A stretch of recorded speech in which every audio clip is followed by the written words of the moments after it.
Hey everybody, it's Magic Prepper, and I'm doing my annual checklist when it comes to making sure that my preparedness inventory is tip-top. When I say that, what I mean is things are maintained and ready to go for the following year. And the beginning of the year is actually a good reminder to do these things, which is why I like to do it right at this time to make sure it happens every single year. Now, I'm gonna give you 5 preparedness checklist items that I do annually so that hopefully it gives you ideas about what you might wanna go double check on. And you can share your own items down in the comments so that way some of us, myself included, might get some better ideas as to other things that we can be checking on an annual basis to make sure our preparedness investments are ready to go in case we need them. Now, I do wanna say, make sure you're actually subscribed to the channel because a lot of you are probably unsubscribed or you might have forgotten.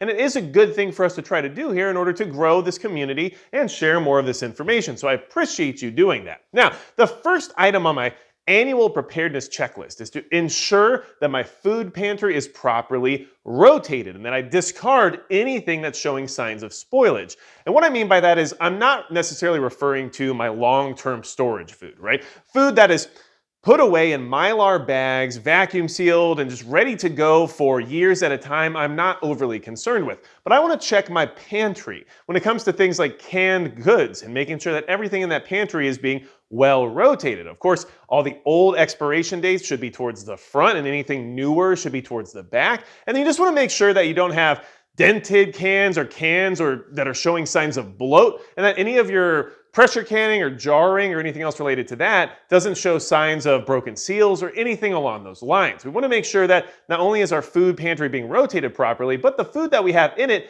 isn't going to have a chance to make us sick, right? So I go through and check my food pantry and just make sure it's properly rotated and that there's no signs of spoilage. So that's something you might want to check on. Now, I do want to mention that Midway USA is the biggest supporter of the channel, and of course, they're a good place to go if you need to do this next step, especially when it comes to things like optics. And what do I mean by that? Well, change all your batteries. But this isn't just applicable to things like optics, it's also applicable to things that are in your house that you need to make sure are going to work properly. So for example, every year around this time, I go through and I make sure all the batteries in my scopes or all the batteries in my red dot sights are replaced and ready to go through the next year. That way, if something happens, everything's as fresh as it really can be. And even though a site like this one, a Trigicon RMR, might have, a 2, 3, 4-year battery life, depending, well, it's still worth just changing that battery on to make sure that it lasts even that much longer if you find yourself suddenly needing to use it. So I go through, I change all my batteries on my optics, but I also like to change the batteries on things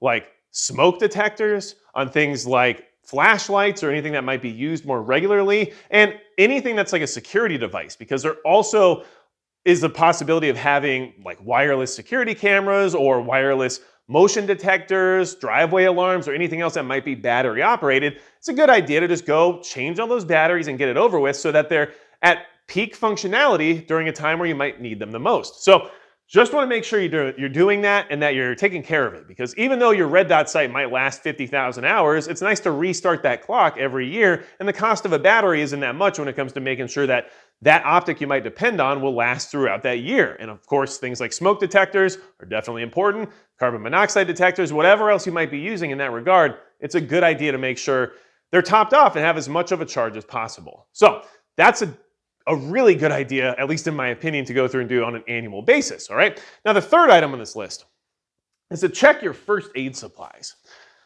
Now, this isn't going to necessarily be a huge ordeal, but what I like to do is go through, check out my first aid kits, and just make sure that any medication or ointments or anything like that that's in them isn't necessarily expired. Now, expiration dates on first aid kit related items generally are related to the efficiency of that item. So how efficient that ointment will be or how efficient that medication will be. It will lose efficiency over time. It doesn't necessarily mean it's not going to work or that it's not capable of working. It just means that it might not be as good as it was before it reached its expiration date, right? So I just like to go through and make sure nothing is too old or far past that doesn't need to be replaced. And if it does need to be replaced, now I'm aware of that before trying to rely on it. And this is actually a POC kit from Refuge Medical, and this is a very good kit, especially if you want to throw it in like a cargo pocket of some pants or whatever, and it's just nice and handy and easy to have. So go through your first aid kits and make sure you have what you need there. And of course, you need a good first aid kit, make sure you check out Refuge Medical. I'll put a link down below in the description as well as in the pinned comment where you have a discount code because first aid is just super important. I think we need more of it. But this is something that I suggest you check just because those supplies could lose some of their efficacy, right? Now, what's the fourth item on this list that I like to do annually to make sure that things are kind of ready to go for the year, especially in a year like 2024, because who knows what could possibly happen this year. I mean, I'm sure it will generally be calm and prosperous, but anyway, the fourth thing that I like to do annually is basic vehicle maintenance. Check your vehicles and make sure they're ready to go in case there's an emergency, right? So what am I talking about? Just super basic stuff. Topping off your fluids, making sure you change your windshield wipers, checking your air pressure in your tires, changing any filters like your cabin air filter, your engine air filter. Maybe you need to change your oil and your oil filter, right? Like changing all those things or at least topping them off is a good idea, and checking your vehicle just to make sure there isn't anything leaking. Like, why is your radiator so low on antifreeze, right? So basic vehicle maintenance. Now, it's something we should be doing throughout the entire year, but at least if you set that scheduled date at the first of the year every single year, you know you go through and at least do it that one time, which will definitely help if you ever find yourself relying on your vehicle for a long period of time and there's no maintenance in sight, right? So these are basics, but that's just something I like to do that I think is important for preparedness, is making sure you have your vehicle in good condition and ready to go for whatever might arise, okay? Now, the fifth item on this list. This is something that maybe some of you don't even have yet or haven't even done yet. And this is something I'll make a video on here in the near future of how I put mine together. And that way I can share that process with you all in order to give you a better idea as to how to create your own. But the fifth item on this list is an annual update of my area study. Now, an area study is very important because it basically lets you know what to expect in your locale during an emergency event. And there's a lot that goes into it. So it's not something I can necessarily describe here right now in this video. Like I said, it deserves its own standalone video. But if you have an area study, every year it's a good idea to go back and verify that the information is either up to date or that nothing has changed particularly, right? So for example, a major road in my area was actually paved last year, whereas before it was a dirt road.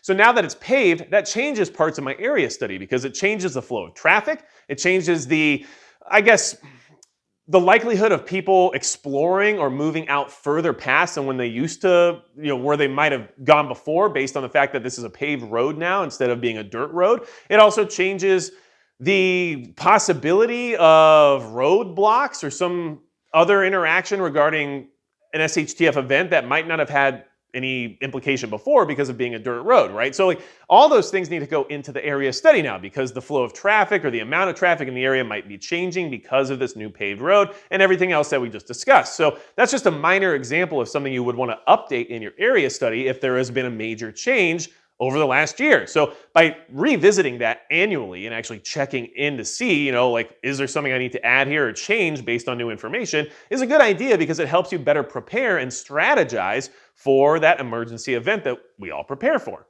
So that's the 5 items that I suggest doing on an annual basis. It's something that helps me stay on top of those things. It helps me stay on top of maintenance, but it also helps me stay on top of developing information, especially regarding my area. So these are all suggestions that I just wanted to bring to the forefront because it's the beginning of the year and I think it's a good idea to share this type of information with everybody here in the community. And like I said, please comment below and let me know what you do annually to make sure that all your stuff is tip-top and ready to go before entering a new year, because who knows how things are going to go. And especially in an election year, I think it's probably a good idea. But anything else you can add, it will be appreciated because I'm not right about everything. And sometimes I learn quite a bit from all of you in the comments section, and I really appreciate that. And it's also just good for us to have community by having those interactions. So I think that's very important. If you need anything else from me at all, go to magicprepper.com. And besides that, it's going to be it for Magic Prepper.